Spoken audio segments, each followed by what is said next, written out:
중국이 헛발질을 하고 있죠. 전 세계 모든 투자자들이 걱정하던 일이 생긴 거죠. 건드리면 안 될 걸 건드린 게 아닌가. 한마디로 말해서 우리가 갑입니다. Round 1, fight.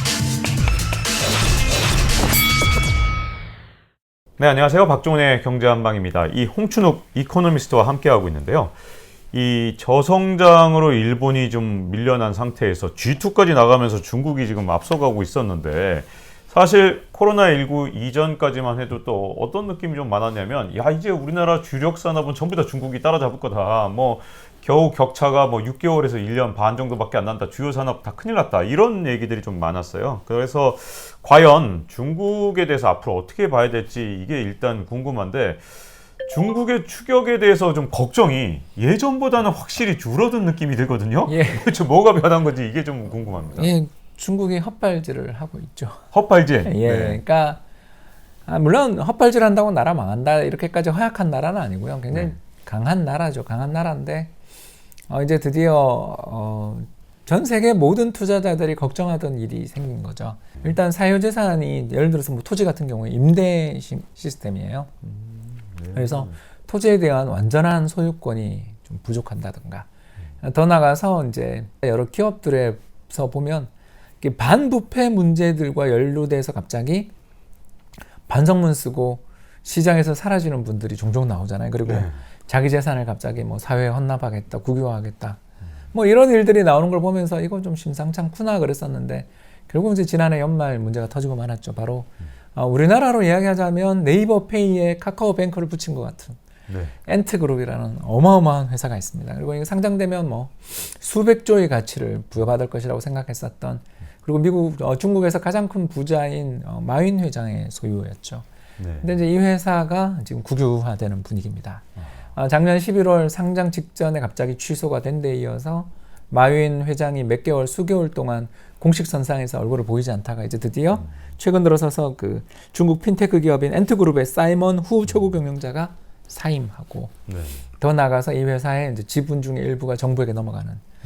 자, 이게 이제 저희들이 걱정하는 문제인 거죠. 이게 바로 뭐냐 하면 소유권 문제가 불투명한 사회에서는 이게 아무리 열심히 일을 해서 부를 일궈봐야 어떤 권력과의 친소관계 또는 정부과에 있어서 정책 변화 혹은 뭐 여러 가지 이슈 변화 등으로 인해서 언제 어느 순간 자신의 소유권이 흔들릴 수 있고 뺏길 수 있다라는 공포를 가지고 있는 사회에서 진정한 의미에서 혁신이 계속될 수 있는 거예요. 그러니까 다시 말해서 옛날 이런 일이 있었던 거죠. 옛날 중세시대 때 영국이나 프랑스 같은 나라에서 상인들을 다 모아요. 모은 다음에 여기서부터 여기까지 우리 전쟁 비용 필요하니까 돈 얼마씩 내. 나 이자 10% 줄게. 그래 놓고서 한 10년 지나가지고 이제 이자를 안 갚고 상인들이 찾아오면 어디 불황부도한 것들이 하고 다 감옥에 집어넣어버리고 재산을 뺏어버리는 그런 일들이 빈번하게 벌어졌죠. 뭐 가장 대표적인 게 스페인이 레콩기스타. 스페인이 이제 그 스페인 반도, 이베리아 반도를 다 복구한 다음에 거기 살고 있었던 이슬람 사람들 또는 유태인들 재산을 다 뺏고 추방해버린 사건들. 뭐 그런 일들이 비일비재하게 벌어졌거든요. 그래서 나라 권력에서 보면 돈 많은 이런 상인들이나 부자는 아주 뽑아먹기 좋은 거위, 살찐 거위처럼 보이는 거고, 그 거위들 입장에서는 어떻게든 자기는 살아야 되니까 자기의 이런 재산권이 빼앗기는 그런 위험들이 부각된다 생각될 때는 상대적으로 재산권을 잘 보유해주는 나라로 도망가게 됩니다. 그래서 스페인에 있던 유태인들이 가장 많이 이사간 지역이 어디였냐면 베네치아 공화국이었고, 거기서도 또 문제에 처하니까 그 다음이 네덜란드를 가서 거기서 네덜란드에서 암스테르담 은행을 만들고, 그러면서 세계 최초의 중앙은행이 나오거든요. 그러니까 즉 다시 말씀드려서 금융과 산업이 발달하기 위해서는 재산권의 보호만큼 중요한 게 없어요. 물론 한국도 옛날에 권력과의 친소관계 등에 따라서 그룹이 갑자기 오늘 망하고 내일 망하고 하는 일들이 있었어요. 그것도 우리나라도 문제가 있었죠. 그러나 우리나라 같은 경우는 이제 1987년 민주화가 이루어지고 그 뒤 얼마 전에 있었던 여러 가지 그런 탄핵 사건까지 보면서 아시아 지역에서는 한국과 대만이 가장 민주적인 국가가 되고 난 다음에 재산의 소유권이 일거에 국가 권력에 의해서 좌지우지되는 일들은 없어지게 됐잖아요. 그런 과정에서 놓고 보면 한국처럼 아시아에서 이렇게 스타트업이 왕성한 나라는 중국 말고는 없는데, 중국, 한국이 아시아의 양대 스타트업 허브입니다. 근데 이렇게 어마어마한 혁신 기업을 만들어 놓고 그 성과를 누리기 위해서는 엑시트해야 되잖아요. 그러니까 상장을 시켜서 그 전에부터 수십 년에 걸쳐서 고군분투했던 창업자와 벤처 캐피탈 사람들이 이제 이익을 뽑아내야 되는데 갑자기 국유화를 해버리면 여러분 같으면 제가 이제 묻는 거죠. 여러분 같으면 중국에 굉장히 괜찮은 혁신 기업들이 있어서 거기에 예를 들어서 시리즈 B나 C로, 그러니까 C 정도 되면 상장 직전에 자금을 받는 게 C거든요. 그렇죠. 그 상장 직전에 자금을 받게 될 정도로 좋은 회사가 있어서 내 투자를 했는데 갑자기 전화가 왔어요. 얘 지분이 국유화됐습니다라고 한다면 다음에 그 비슷한 회사가 있더라도 중국에 투자하시겠습니까?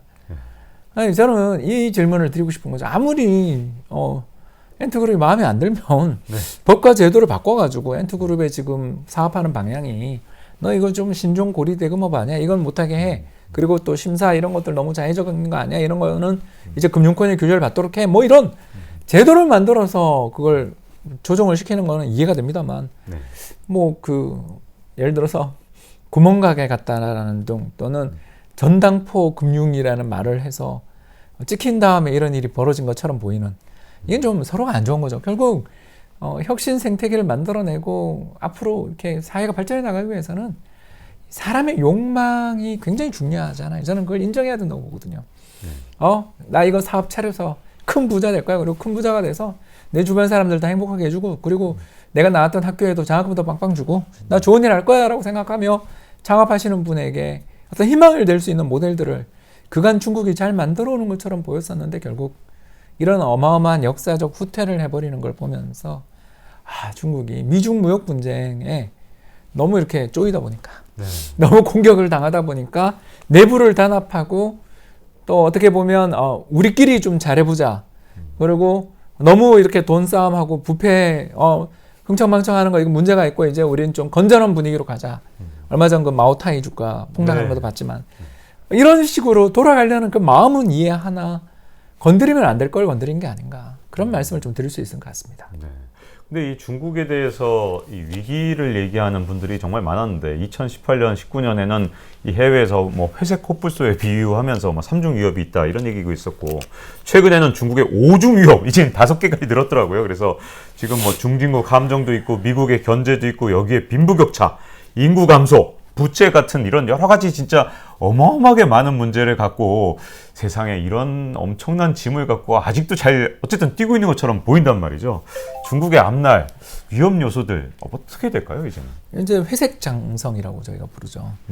회색 장성이 뭐냐면요, 그 만리장성에 비유한 건데, 회색은 이제 그레이, 그러니까 그 나이 들은 징후가 머리가 새는 거잖아요.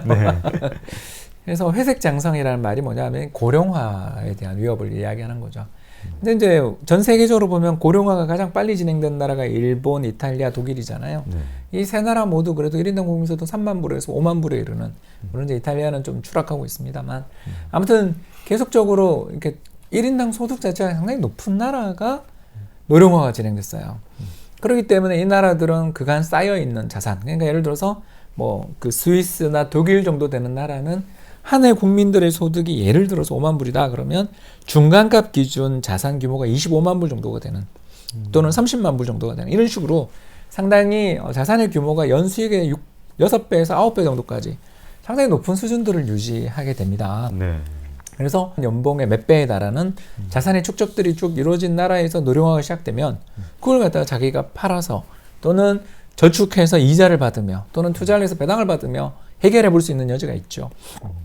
근데 이제 문제는 중국같이 인제 1인당 국민소득 10,000달러 정도에 도달한 나라가 노령화가 이제 시작된 거죠. 그래서 이번 인구 센서스 통계에 대한 여러 왈가왈부가 있었습니다만, 적어도 일단 이제 중국도 인구가 절정에 도달하고 이제 14억을 피크로 감소 국면으로 이제 가는 거 아닌가. 곧 이제 인도에게 역전당할 것 같은데요. 뭐 그 인구 많다고 사실 좋은 게 별로 없죠. 중요한 건 잘 교육받고 생산성이 높은 인구인 거지, 뭐 인구 그 자체가 무슨 의미가 있겠습니까? 오히려 경제 자체의 발전에 저해되는 요소도 되게 많습니다.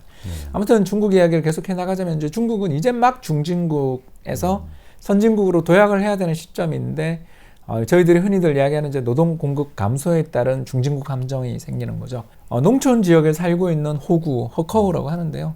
한마디로 말해서 이제 교육과 그리고 보건 그리고 주거 이 세 가지가 가장 중요한 인간의 3대 필수 어떤 서비스인데 이 세 가지 모두를 그 각 지역에서만 받을 수 있게 돼 있는 게 호구입니다. 그래서 농촌 지역에서만 교육과 의료와 그리고 주거 서비스를 구입할 수 있는 사람들 또는 제공받을 수 있는 사람들이 도시 지역에 나가서 일을 하는 사람이 무려 전체 인구의 거의 20%에 달했던 거죠. 네. 근데 그 사람들 이야기가 요새 많이 줄었죠. 그게 무슨 말을 의미하냐면 중국 내에서도 우리랑 비슷하게 아직도 이제 농촌 지역에 살고 계신 분들은 전체 인구의 43% 정도나 되는 상당히 많은 분들이 아직도 살고 계시긴 하지만 서서히 이동성들이 떨어지는 즉 농촌 지역에서 무제한에 가까운 저임금 노동력들을 끌어다 쓸 수 있는 그런 어떤 저희들이 말하는 인구 보너스는 이제 소멸됐다.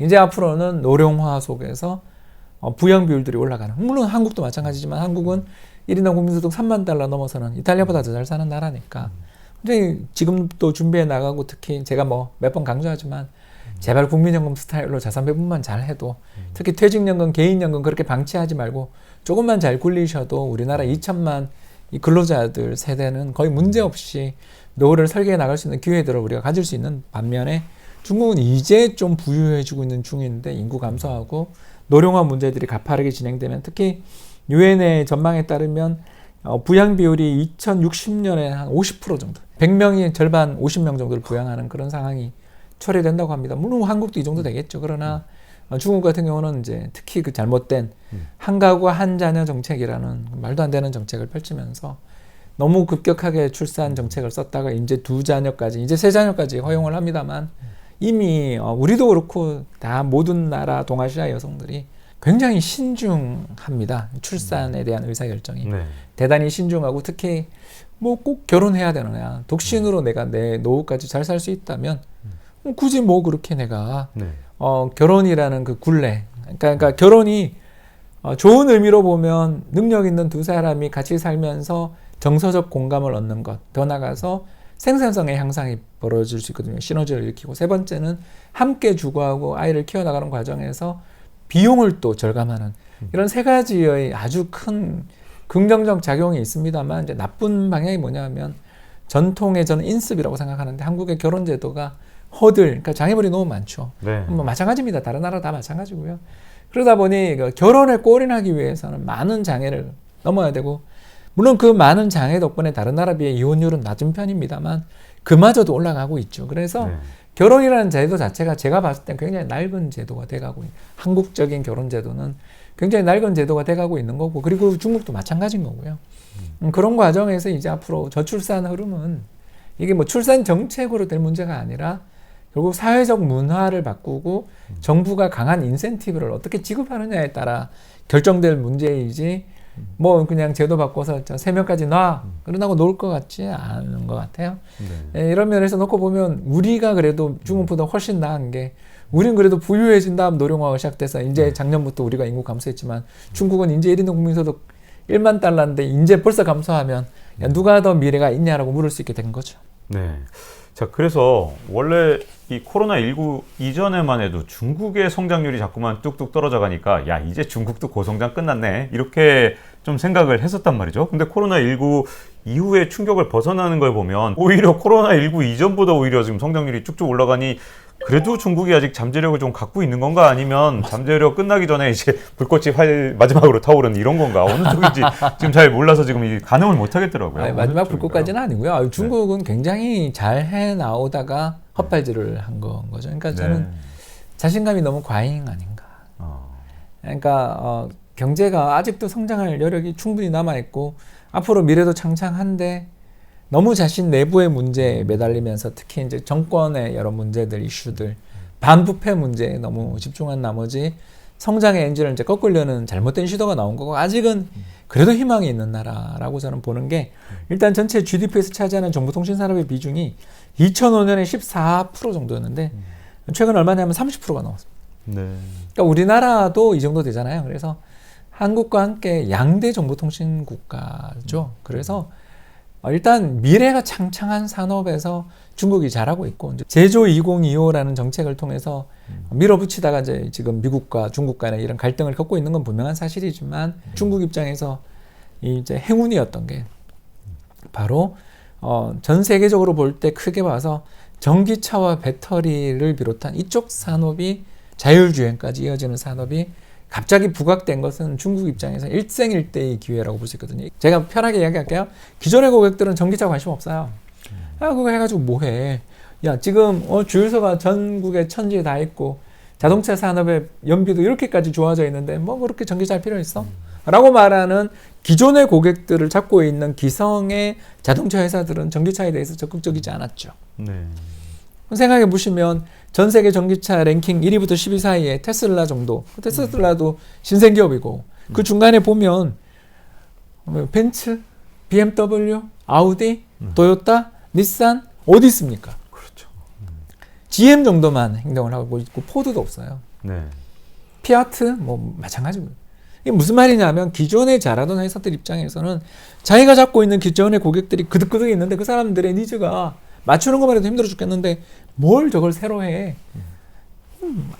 오히려 안티 세력이죠. 네. 그러나 중국 입장에서는 지금 기후변화도 기후변화지만 아무튼 중국이 유발한 어마어마한 기후 악화, 대기 오염 문제들 때문에 어떻게든 이 여러 가지 배출물을 줄여야 되는 상황에서 전기차는 유력한 대안이 될 수밖에 없어서 그래서 지리자동차나 BYD 같은 회사를 그렇게 육성하고 CATL 같은 2차 전지 회사들을 그렇게 정부가 육성할 수밖에 없는데 그 산업이 없던 게 생기고 있는 산업이니까 선두주자와 후발주자 차이에 테슬라보다는 당연히 못 만들겠지만 격차는 있더라도 그건 해볼 만한 게임이죠.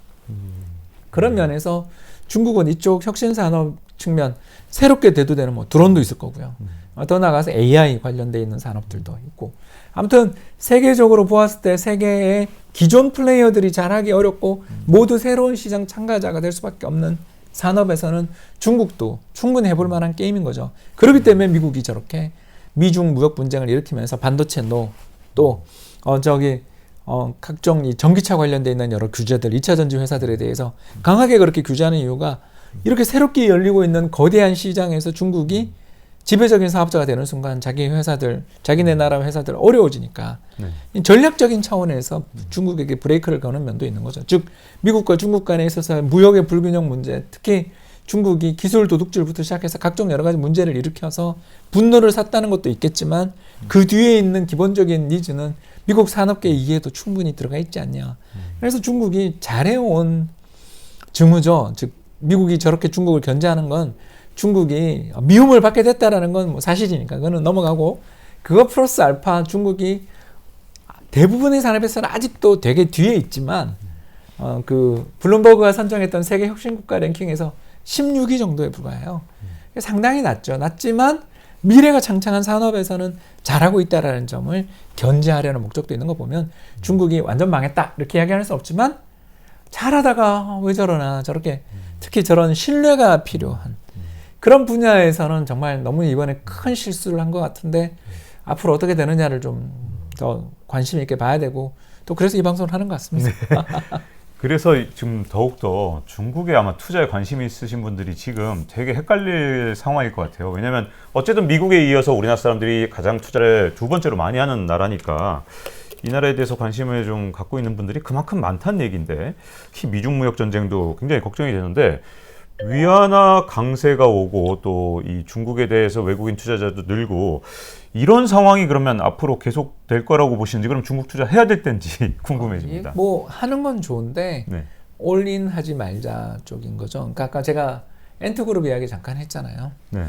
그러니까 어떻게 될지 모른다라는 리스크가 있는 나라다라는 거죠. 이게 이 회사가 정부 마음에 따라서 누구의 눈밖에 나는 순간 갑자기 충격을 받고 크게 주가가 조정받는 일들을 마오타이에 이어서 이번에 엔트그룹까지 본 거잖아요. 한국 사람들이 가장 많이 투자한 회사가 사실은 마오타이인데. 네. 그렇죠. 그러니까 그만큼 우리 경제 이 산업에서 놓고 보면 이 중국이라는 것은 분명히 투자하고 싶은 좋은 대상인데 올인하기에는 너무나 위험한 그러니까 가깝지만 먼 그대인 것 같아요. 그래서 저는 좀 분산해서 투자하는 게 좋을 것 같다. 그리고 두 번째 좀 조언을 드리고 싶은 부분이 최근 들어서서 중국 시장으로 자금이 밀려 들어가면서 위안화 강세인데 지난 1년간 주요 국가 전 세계 주요 국가 한 10대 증시 상승률을 보면 중국이 거의 꼴찌예요. 네, 그렇더라고요. 왜 그러겠습니까? 작년 10월 이후에 큰 조정을 받았잖아요. 아까 제가 말씀드린 엔트그룹 사건 이후에 이렇게 됐거든요. 지속적으로 MSCI를 비롯한 각종 주가 지수에서 중국 비중은 앞으로 계속 올라갈 거라는 기대가 컸고 또 이게 현실이 계속 되어 오는 가운데 전 세계 투자자들이 중국 비중을 늘려왔었어요. 그런데 이런 일을 겪고 나면 과연 이 나라의 주식시장을 자유로운 시장 또 자유로운 유동이 가능한 시장으로 인정해야 되는가에 대해서 고객들의 반발도 있을 수밖에 없는 거고 그래서 지금까지 이렇게 굉장히 부진했었죠. 그 부진을 딛고 이제 올라오는 중인데 저는 중국이 수출도 잘 되고 있고 전기차를 비롯한 몇몇 산업 분야에서는 세계적인 선두 그룹을 충분히 추격할 만한 능력을 가지고 있다는 점에서 긍정적으로 보고 특히 경제의 회복이 진행될 때는 중국의 수출이 탄력적으로 좋아지기 때문에 투자하기 좋다. 그러나 이 나라에 우리나라도 마찬가지고 글로벌 경기를 너무너무 많이 탄다라는. 그러니까 발목의 양쪽에 모래주머니가 2개 있는데 하나는 정부의 아까 이야기했었던 돌발적인 그런 규제, 재산권에 대한 어떤 문제들이 하나의 중국의 이 왼쪽 모래주머니라면 오른쪽 모래주머니는 한국도 같이 차고 있는 모래주머니인데 바로 내수는 너무 작고 약하고 닫힌 생태계인 반면 수출로 경제의 성장이 좌우되는 나라인데 수출은 자기 자체의 경쟁력들도 물론 가지고 있습니다만 결국 수출의 방향을 좌우하는 것은 선진국 경기잖아요. 네, 그렇죠. 예, 그래서 선진국 경기가 좋아지면 좋아지고 선진국 경기 나빠지는 순간 순식간에 수출이 마이너스를 가는. 작년에 중국 수출 그때 봄에 보면 마이너스 거의 50%까지 갔던 거 기억나실 겁니다. 그러니까 이런 일들을 겪을 정도로 그 경기의 업앤다운, 그러니까 좋고 나쁜 게 극명한 나라라는 것은 인정하고 이 나라에 대해서 저는 종목으로 선별하고 두 번째 이 나라에 투자하려 될 때는 항상 중국의 수출 통계, 한국의 수출 통계 같은 통계 지표들은 점검하는 자세가 필요하지 않을까 생각됩니다. 이 중국 얘기를 했으니까 또 이제 한국하고 좀 관계 있는 걸 좀 여쭤보고 싶은데 미중 패권 전쟁이 어쨌든 바이든 대통령도 계속 이어갈 거라는 거는 이제 뭐 모두가 알다시피 이제 지금 명확해진 거잖아요. 근데 이 바이든 대통령의 새로운 패권 전쟁 방향은 동맹을 강화하고 그런 과정에서 우리를 자꾸 같이 사슬에 넣고 글로벌 표준을 우리하고 만들려고 그러고 이런 점에서는 우리나라 기업의 배터리나 아니면 반도체 같은 그런 첨단 산업에서 뭔가 새로운 길이 열릴 것 같은데 또 반대쪽으로 보면 미국하고 그렇게 가까이 되면 또 우리나라 수출의 거의 3분의 1을 중국이 하고 있는 입장에서 지금처럼 이 패권 전쟁에서 어쨌든 약간의 우리의 무게추가 미국 쪽으로 가까이 간 상황에서 이 중국에 대한 수출이 계속 될 것인가? 그러면 이게 혹시라도 우리나라의 위험 요소가 되는 건 아닐까? 미중 패권 전쟁과 한국 기업 그리고 증시 전망 이렇게 어떻게 봐야 될까요? 이건? 예, 부정적인 이슈인 건 뭐 부인할 수 없고요. 네. G2가 싸우는데 그 안에서 샌드위치 안 되는 나라가 있겠습니까? 뭐 대표적인 나라가 호주잖아요. 네. 호주의 전체 수출 비중 32%가 대중국향 수출인데 중국이랑 호주가 지금 거의 원수잖아요. 네. 이런 상황으로까지 진행되는 과정에서 중국이 호주 제품에 대해서 계속 그렇게 규제를 가하고 있지만 뭐 호주 버티고 있고 또 호주가 수출하던 여러 몇몇 제품들 가격이 폭등하면서 중국도 지금 공격을 못하는 상황에 와 있는 걸 우리는 좀 이렇게 염두에 둘 필요가 있습니다. 한국 전체 대중 수출 상품의 거의 한 35% 정도였던 걸로 기억하는데 이게 반도체입니다. 네. 한마디로 말해서 우리가 갑입니다. 그러니까 그 한국에 대해서 가장 저평가가 심한 사람들이 한국 사람들입니다. 네. 겸손이 과해서 그럴 수도 있고요. 또 현실을 잘 몰라서일 수도 있는데 전체 우리나라 대중국향 수출의 93% 정도가 자본재랑 중간재입니다. 네. 7%에서 6% 이제 그것도 안 되는 것 같던데 그것만 소비재입니다. 그러니까 화장품이라든가 각종 여러 가지 우리 그 코스메틱, 뷰티가 엄청 중국 시장에서 붐을 일으키고 할 때에는 그 비중이 대중국향 소비재 수출 비중이 늘어날 줄 알았었는데 아시는 바와 같이 이제 수많은 마트들 그리고 영화관들, 화장품 업체들이 중국에서 큰 고난을 겪고 이번에는 자동차까지 철수할 가능성이 높아져 있잖아요. 그렇죠. 그래서 우리는 이미 중국에게 표현이 그렇습니다만 당할 만큼 당했고요. 중국이 우리나라 상품에 대해서 이제 추가적으로 더 규제를 하려면 중간재 원자재인데 그럼 한국 빼고 다른 데서 중간재 원자재를 수입하려면 지금 호주와 마찬가지로 대가를 엄청나게 치러야 되고 특히 한국산 반도체나 각종 여러 가지 중간재 제품들은 대체 불가능한 제품들이 되게 많거든요. 그걸 만약에 대체해서 이렇게 쉽게 할 수 있다라면 뭐 중국도 그건 뭐 가능하겠지만 그 과정에서 많은 시간과 비용을 지불해야 되는 결국 정치적 문제가 됐지 경제적으로 본다면 한국에 대해서 중국이 더 추가적으로 제재한다라는 것은 경제적인 이윤이나 동기만 놓고 본다면 말도 안 되는 거고 또 그 과정에서 중국이 그러면 우리나라에서 수입하지 못하는 걸 다른 데서 이렇게 수입을 하게 된다면 결국 그 중개무역을 또 활성화시키는 꼴이 되겠죠. 네. 한국산 제품을 가져간 중개무역상들이 마진을 가져가겠죠. 네. 이런 것들을 생각해 보면 중국과 미국이 안 싸우는 게 최선이고 특히 2016년 사드 보복 이후 한국산 제품들에 대해서 가해졌던 그 가혹한 규제들, 특히 한한령 같은 규제들 하나도 지금 해제 안 돼 있잖아요. 네. 중국에 대해서 우리가 우호적인 태도를 취하든 말든 중국은 우리를 지속적으로 지금까지도 때리고 있는 입장이라면 우리가 굳이 뭐 중국한테 더 두들겨 맞을 게 있다 하더라도 이미 가장 큰 상처, 가장 큰 고통은 16, 17년에 이미 죽도록 겪었고 충분히 겪었고 뭐 더 있다 한들 우리가 이제 갑이 되는 품목도 많다. 그래서 저는 솔직하게 이야기하자면 지금 호주처럼 우리도 했었어야 되는 게 아닌가. 철광석 우리가 수출 안 한다. 우리는 중국하고 교역 안 하겠다라면서 전 세계 철광석 가격이 지금 급등하고 있는 게 네. 사실 미국과 호주 간의 무역 갈등 문제도 좀 결부가 돼 있거든요. 이런 점들을 우리가 놓고 보면 글로벌 공급 사슬망에서 한국산 반도체 없이 중국이 과연 정보통신 산업 육성 가능하냐. 이 이야기를 우리도 할 수 있었어야 되는데 이제 우리는 원체 수출 의존도가 높고 네. 경제 자체가 또 내수가 만성적인 불황에 처해 있고 특히 중국 관광객이 안 온 것 때문에 내수가 이렇게 망가져 있는데 수출마저 안 되면 안 된다라는 그 공포 때문에 중국에 대해서 우리가 맞보복을 못했어. 그렇지. 중국이 저런 식으로 계속 나가게 된다면 우리도 언젠가 태도를 분명하게 정해야 되는 날이 온 것 같아요. 저는 이미. 이미 왔다고요? 예, 네.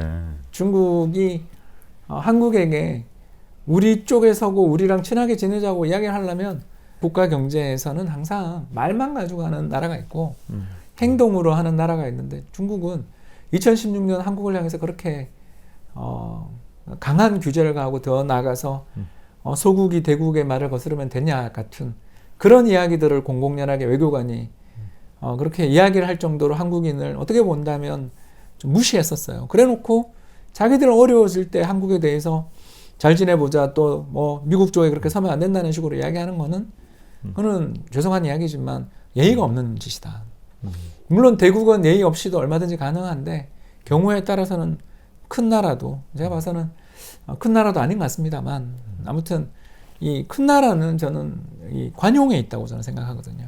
다원주의적인 주변 나라들과 재밌게 친하게 그리고 그 속에서 점점적으로 자기 나라를 좋게 생각하게 만드는 게 대국이지. 네.